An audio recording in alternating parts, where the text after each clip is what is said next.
Hey everybody, welcome to this episode of World Drum Club. I'm Kalani, your host and teacher, and in this lesson I'll be giving you a basic introduction to a frame drum called the Bendir. And why is it called a Bendir?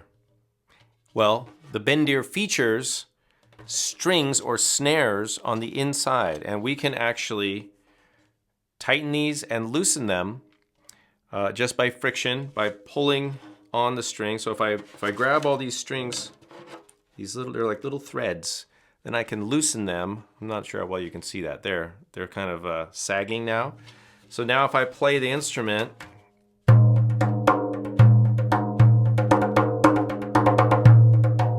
it sounds just like a regular frame drum. And this is about a 16-inch Cooperman frame drum. But if I go there and I pull the strings, tighten them up, now the snares are engaged.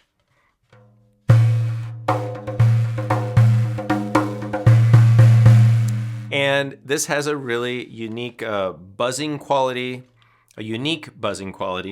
and this is a natural skin head, beautiful wooden shell, and as you can see, lovely craftsmanship. Now, well, I will leave a link below to the Cooperman Fife and Drum Company.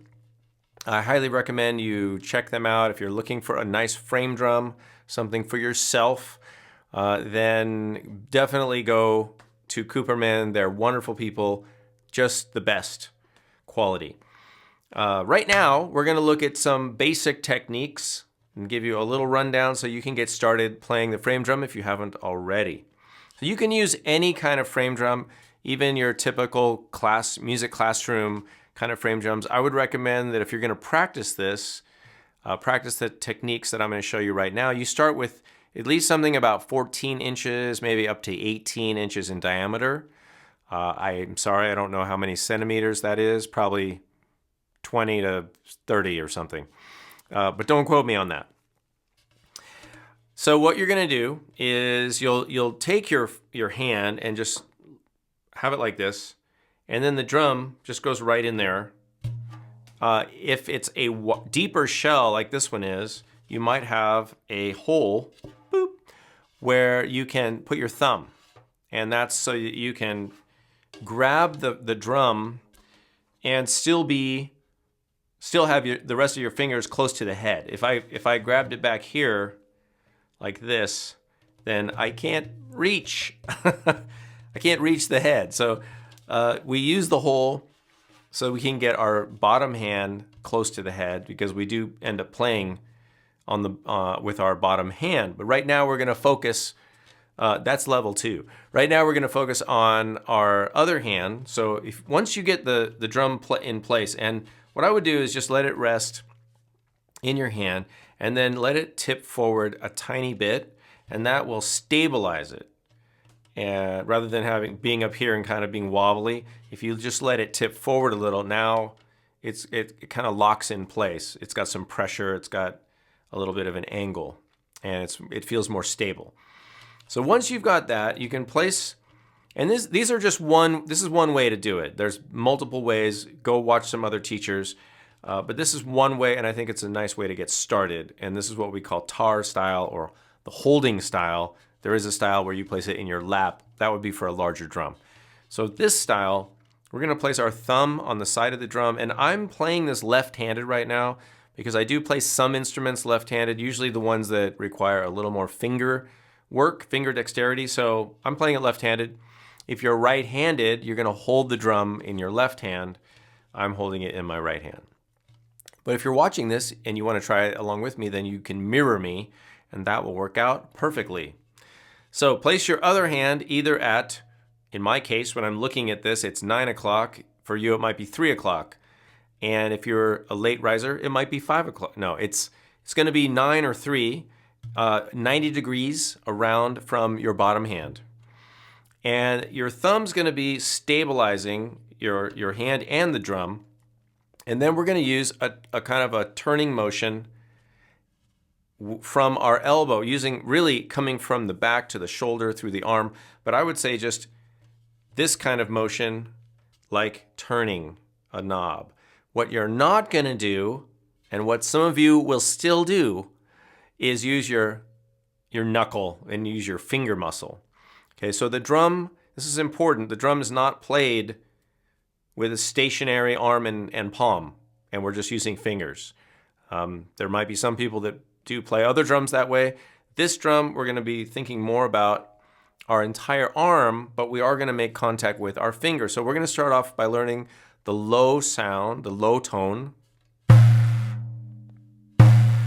And in the popular teaching system that's been developed and used for these types of drums, we call that doom. Yes, it has its own name.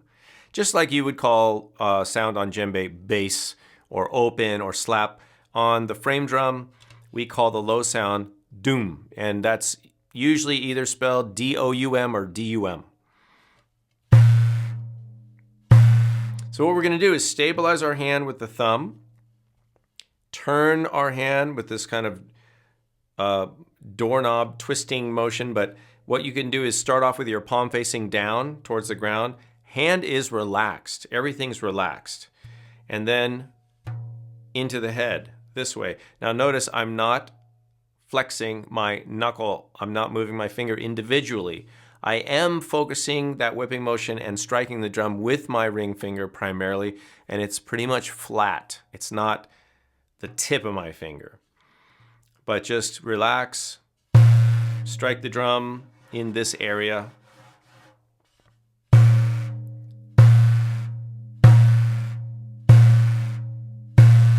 So the idea is to get the full, warm drum head resonant sound, and that's called doom. So you can practice that. The other sound we're going to learn right now can have a couple different names depending on who you ask. We're going to use tek. You can also use ka, but let's just use, you can use ta, you can use tek. Right now, we'll just use tek. And tek would be at the edge with kind of the last pad of the finger, or maybe that knuckle right there, the bone, your joint, hitting near the edge, and still the same kind of motion. And the idea is to get a higher tone. You want to get as close to that edge as possible without hitting right on the edge.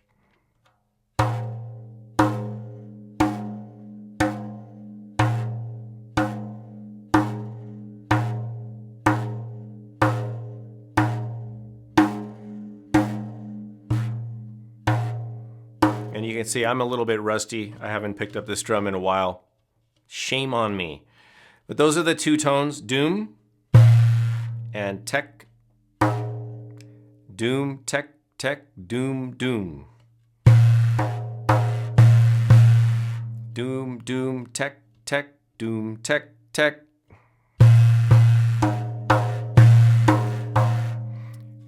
If you want to take it to another level, you can incorporate your bottom ring finger playing a similar sound to the tek. We'll call that ka. In this case, you still use that rotation, but you are using a little bit of knuckle movement. So you can practice teka, teka, teka, teka. Doom, teka, tek, teka, doom, teka, tek. Doom, tek, tek, doom.